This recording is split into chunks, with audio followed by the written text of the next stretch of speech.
Alrighty, y'all, welcome to Ellis Mowers. This is going to be my real-time update on a Monday night here, near the end of June of 2020. I do these real-time updates in between the scheduled videos I have filmed. So, but I still have one mower that you're going to be seeing on the channel pretty soon. I believe that the video series either starts Wednesday or Sunday. I'll show that to you in a second. This garage is getting empty, though. I don't think I've had this much room in the garage in a while. I'll go through these projects really quickly. I'll tell you what I sold here in just a second. But I got the Hydro 165 John Deere is still waiting in the wings. It's too clean for me to sit outside, which is why it's still sitting in here.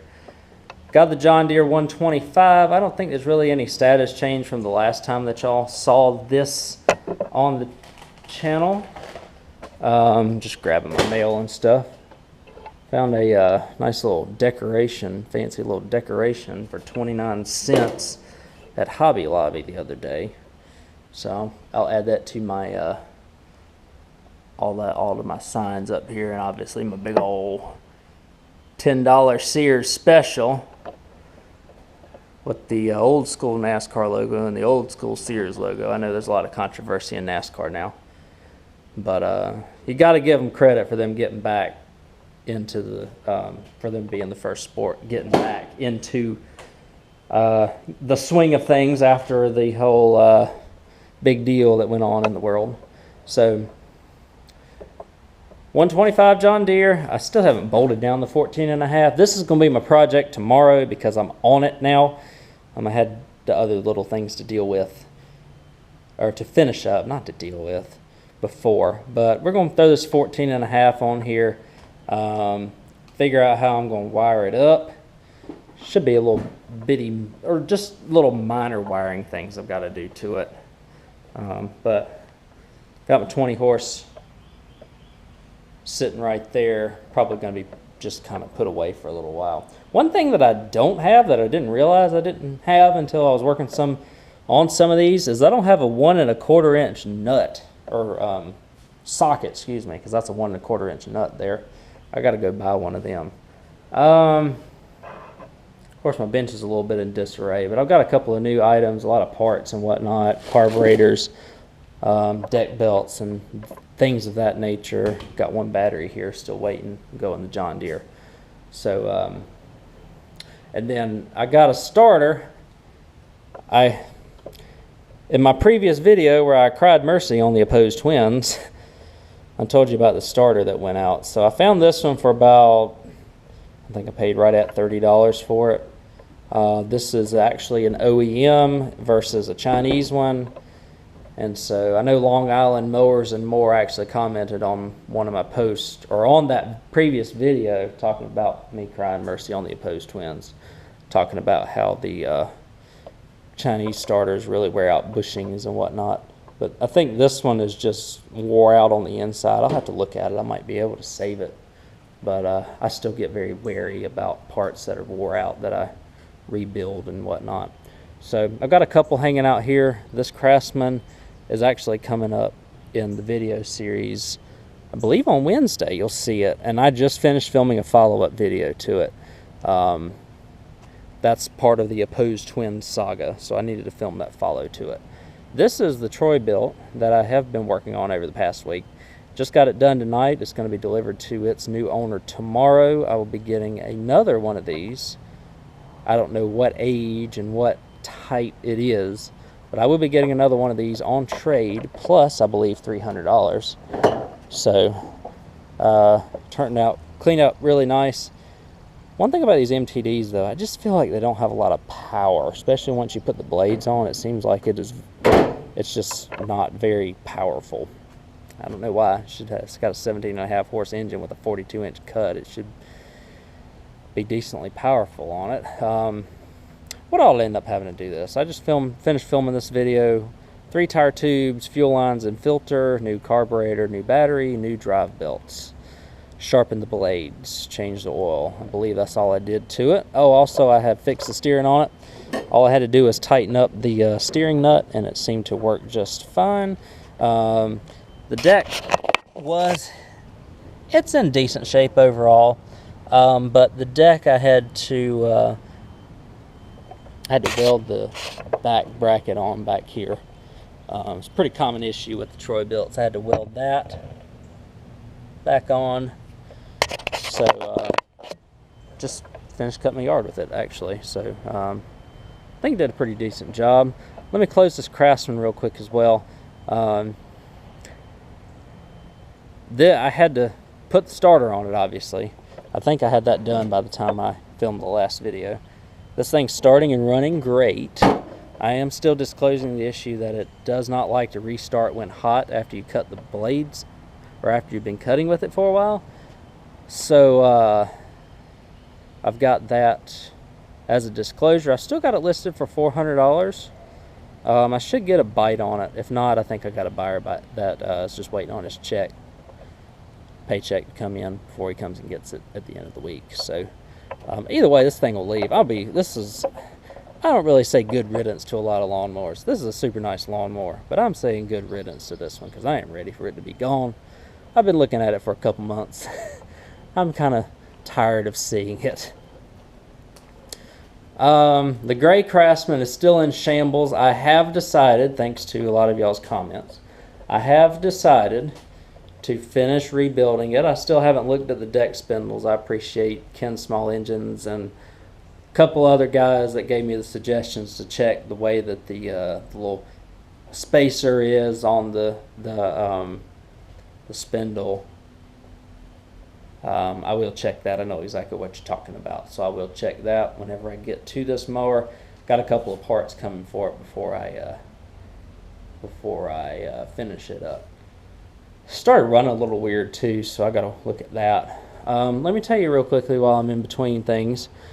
I obtained some hedge trimmers. I don't remember if they were on my last update video, but I got 2 Homelite hedge trimmers. If you follow me on Instagram and Facebook at Ellis Mowers 09, you saw them in the past week, me post them.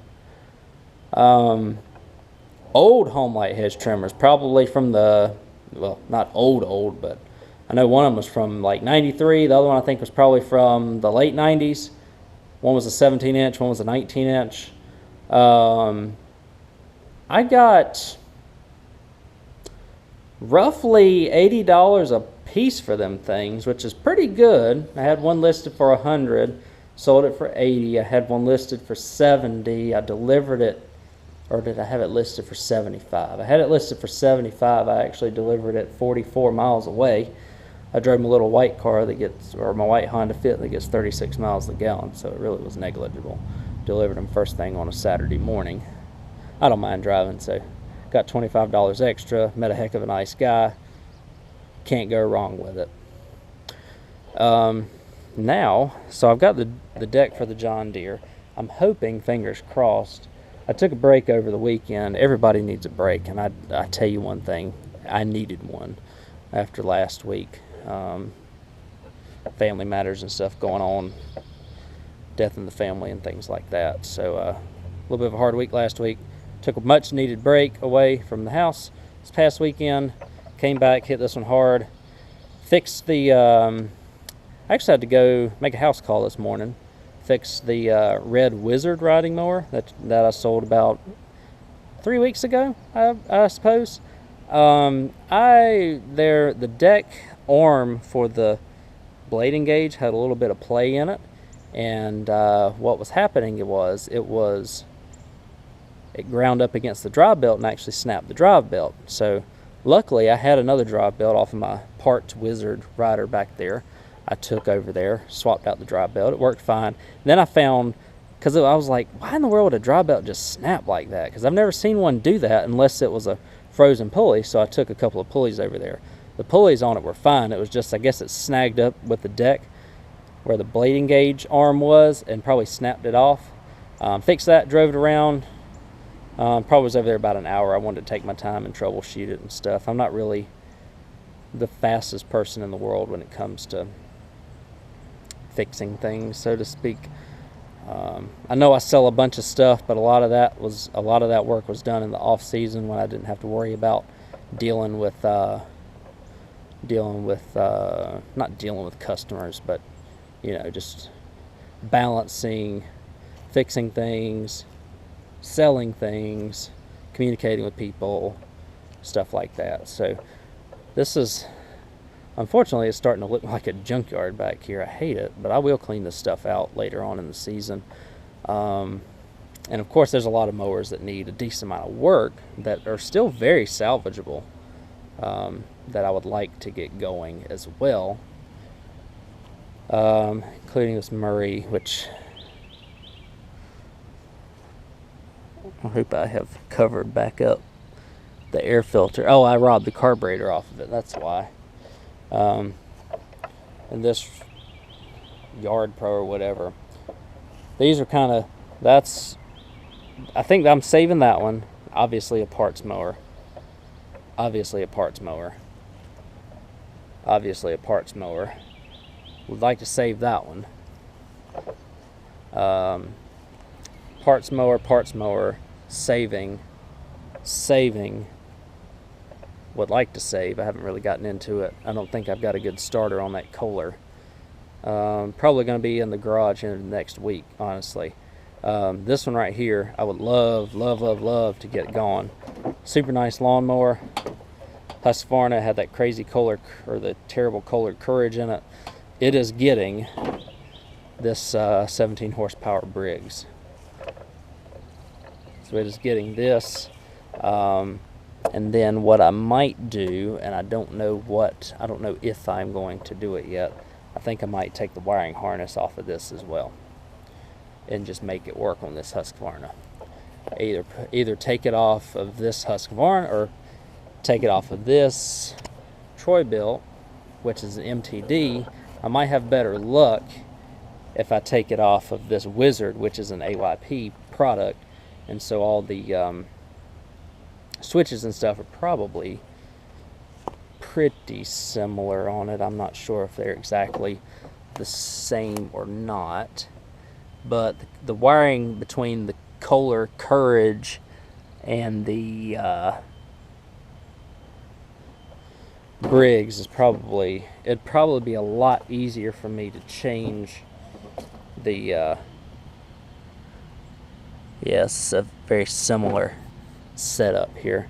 It'd be probably, like I said, a lot easier for me to change out the whole entire wiring harness to make this happen. So that's what I'm going to do. And then it's going to be a matter of like parting out the mowers and taking some stuff to the dump and things like that, especially once things start slowing down, which I've still got, probably with the way that the weather has been, a good month or so left in the season here before things really start slowing down. And I'll know when they start slowing down, because it's like a light switch. Usually it happens July 4th. But what I would really like to get done, this is kind of my last week that I have a lot of time on my hands before July 4th, is I would like to finish that John Deere in there. I'd like to get the Husqvarna done. I would like to get, well, I can't get the Craftsman done. Let me tell you a story about the Craftsman. So I ordered a cam shaft because it needs the compression release on it. Camshaft came, the exhaust lobe, no joke, if you saw me on my Instagram post, was round. Supposed to be teardrop shape, completely round. So I got my refund back for it, and I was like, I mean, I could mail it back to you. I mean, his response was immediate too, so not knocking on him, is probably just an oversight. But I was like, this is essentially worthless, but I can ship it back to you if you would like. He's like, no worries, don't do it. So, but my plan is to get this cleaned up, because it's starting to look a little rough out here, and I don't really like when things look trashy. And to me, this looks trashy, and so we're gonna work on that here pretty soon. I do not have a single push mower around. I have those two in the back that I can't really fix. I am going to save the decks though if I need the engines on them, because I always need decks. I've got a couple engines I might be able to put onto decks that allow for a longer shaft. So I've got that. I think that's it this week. It's been a relatively quiet week over the past week.